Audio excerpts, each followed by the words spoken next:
Is a warm welcome for Matthew Clara. Thank you all. Right, we're all ready to go now, so let's get going. So, hello everyone. Good afternoon. I'd say nice to meet you. I know most of you, so nice to see all you. As Gabriel said, I'm Matthew Clara. I am an acrylic painter for the most part, and I am an MFA too, and I'm exploring obsolete buildings and structures in my upcoming thesis work.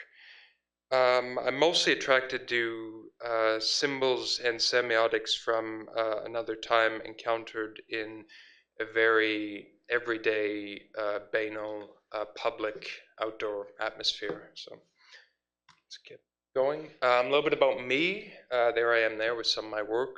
I was previously educated in art, Lincoln University, when I was still in Canada, but I'm here now. So, and when I was there, I was mostly doing interiors. Similar notion of nostalgia, but rather archaic and very characterful objects in cozy interiors. And when I came here, I was working with a similar theme, but I began to think more in terms of our exterior environments that we inhabit, namely the city. And Minneapolis just became a place of everyday routine where I would just wake up, go to the studio for 5 hours, and then go home.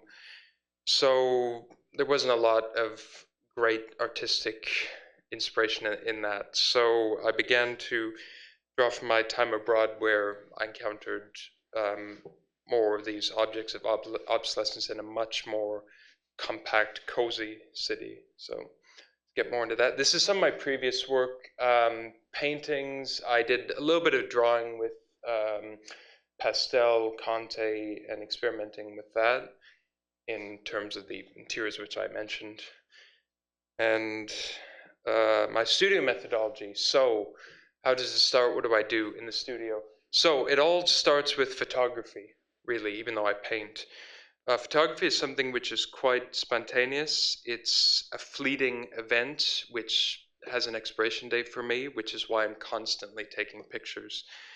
Wherever I go on an unplanned walk, I usually carry a analog 35mm Mentola in my back pocket, just ready to record the sites which I'm attracted to.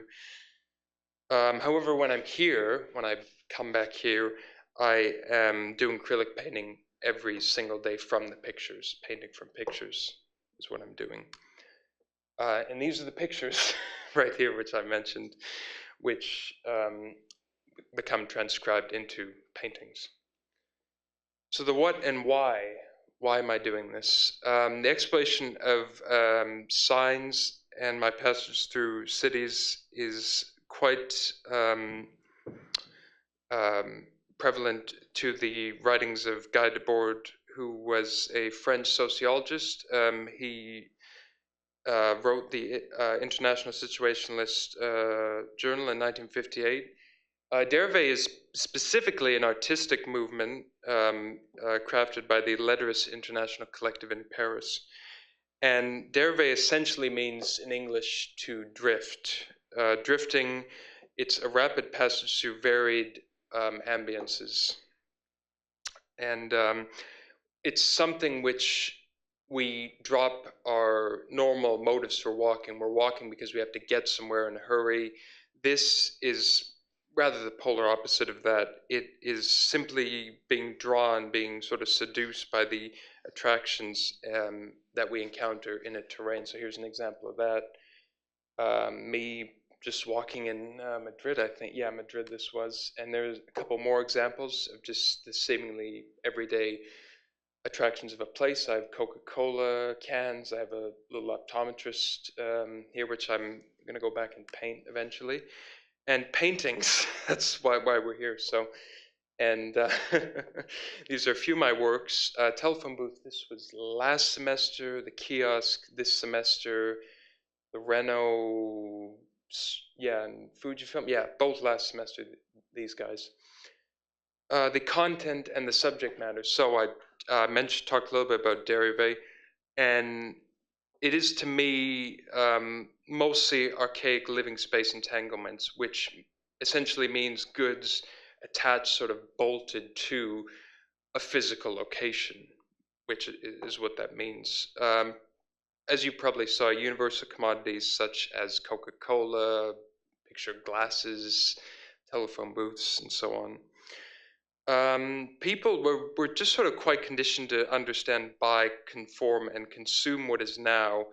However, such older ruins stick out like a sore thumb, um, drawing our attention further. And moving further into that, it is the weathering of the structure I find which draws a lot of this attention. And De Silva, in her 2017 novel, devoted a lot of time to this subject. She writes that change is quite unpredictable and open. It's something we can't really escape, and ongoing decay has its own productive relation to the past, really. And to refurbish something, to hollow out something, to put up dedicated placards and things of that nature, is sort of to destroy it. It's to soil it, really, which as you can see, this is an example right here of just a car dealership I encountered a lot when I was in Spain. So there's an example of that. And moving more into the paintings and my formal elements, how I paint. So what I do is kind of unique. A lot of people are sort of not really put off by it. It's just something that they haven't seen before, because it's a combination of painting and drawing is what it is. I begin by creating a monochromatic underpainting, let that dry, and then I'll go on to draw my composition with India ink freehand. So therefore perspective is not correct. And I've done this before in my honors degree, and I'm still doing this method now. And all of this together gives something which is just really just an active flavor. It's something which is almost just happening, even though it isn't happening. But a little example of that. So this is how I start. Monochromatic underpainting with gel medium, and I'll just sort of choose a color family and then just do a bunch of different variations of that, and then let that dry, and there's me mapping it out, sort of picking what I want to paint, and then almost like a puzzle, I kind of like to call it. It all sort of fits together when it's finished. And moving forward into that, how it's experienced when it's done, when the paintings are done. So I do mostly medium work. Lately I've been doing a lot of smaller, more cozier paintings. I don't really have a great deal to say on this. It's eye level, hanging on the wall.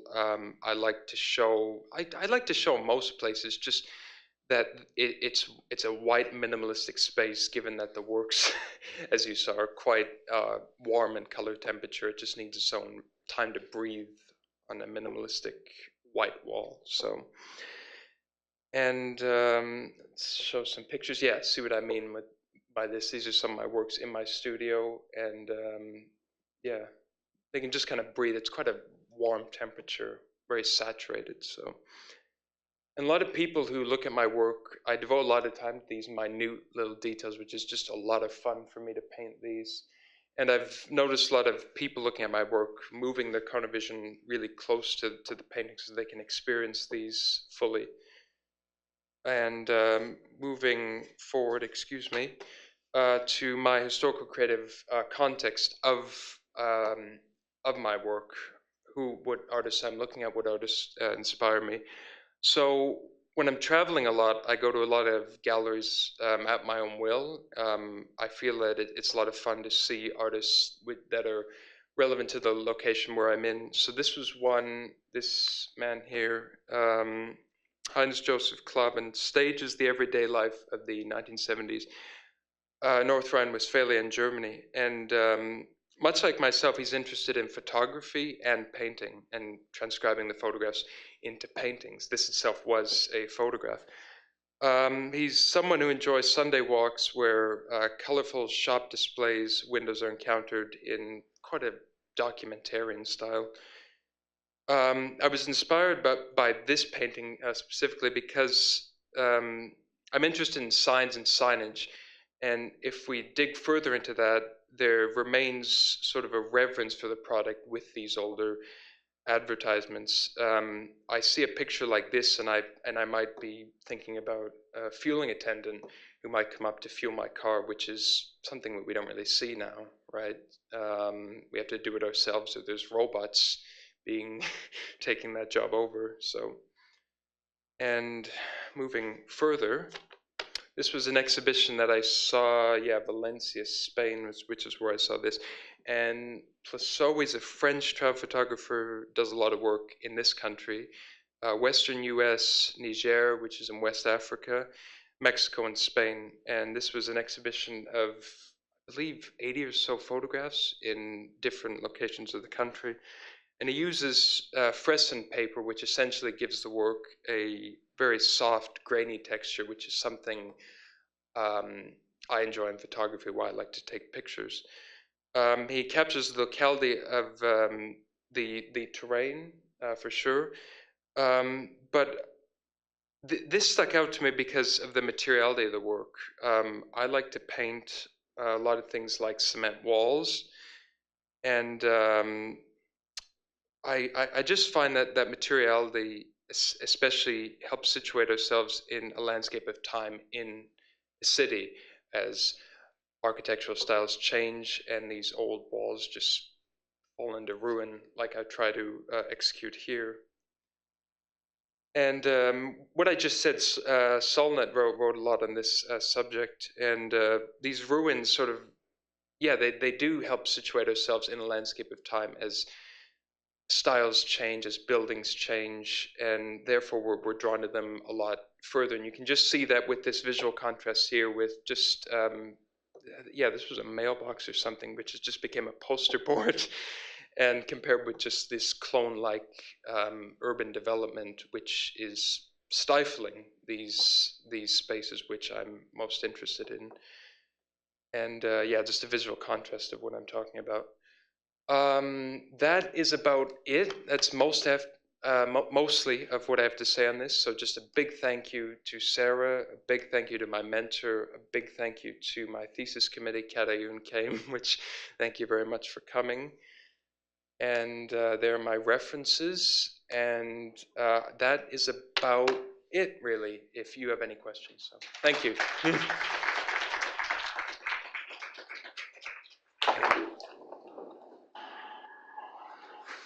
Are there any questions? Hello. Hi, what's your process for developing your photos? I actually don't develop my pictures. I wish I knew how to. It's becoming quite difficult to actually find people that do this now, so I end up having to send it to Toronto and places like that, and they end up taking a month or so for me to get them back. So it's quite exciting to actually see them, having waited for a month sometimes to get them back. So yeah. Anyone else? Or, hello, David.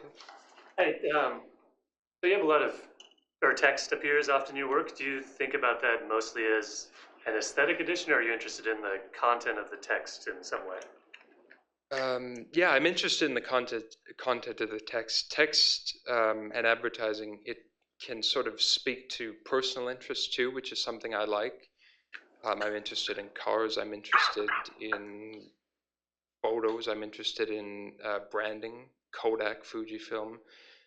I think my just own little personal interests sort of guide that journey. Really, is how I like to think of it. So, hello. Do you think more buildings should be preserved as like historical landmarks?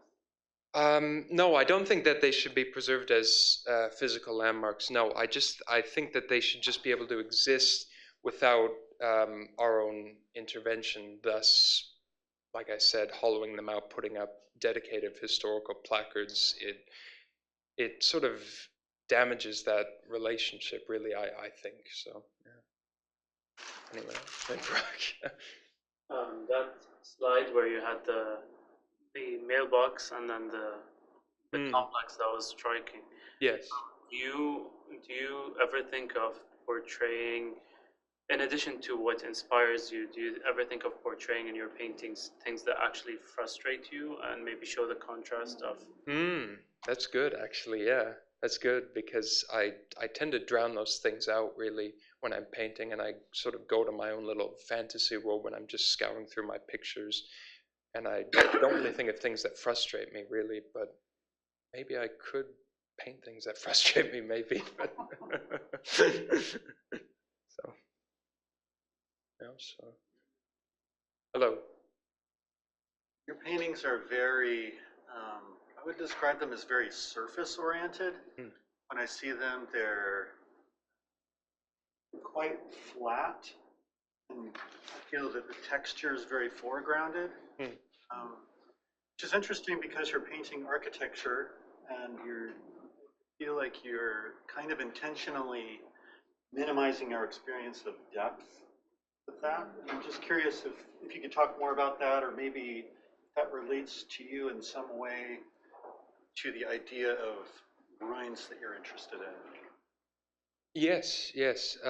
People have said that before, that it's quite flat. Lately, I've been trying to break it up by putting paper on it, and to sort of mimic things like the actual texture of concrete and the actual maybe texture of bricks and that nature. But yeah, I don't really know what else I can say about that. Sorry. Well, it seems like you're intentionally flattening the perspective. Yes. Or maybe that's a better way to ask the question. Flattening the perspective, yeah. Yeah, maybe I am really. I draw things freehand, so the perspective is intentionally off, and I think it can sort of play with people's perspectives of perspective, which is something I really am interested in. Hello, hi.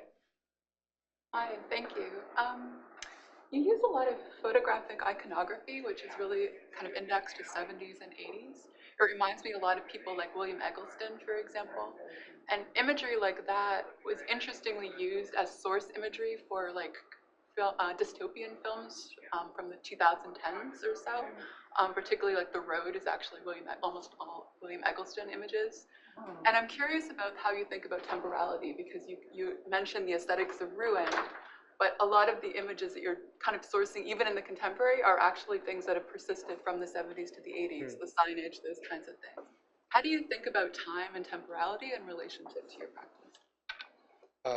Yeah, that's a really good question. I think, I mean, we essentially can't go back to that time, right? Unless we're looking at archival images from the 1970s, from the 1980s. So our experience is that we must encounter them today. We must encounter them in this year, because we can't time travel, right? So we're seeking out text. At least I'm seeking out text from those eras now, because I don't have a time machine. So. But you have a city. Sorry? But you have a city. I have a city, though, yeah, which is full of this stuff from objects from the 70s, from the 80s that have persisted, yes. So, thank you very much, all. Thank you.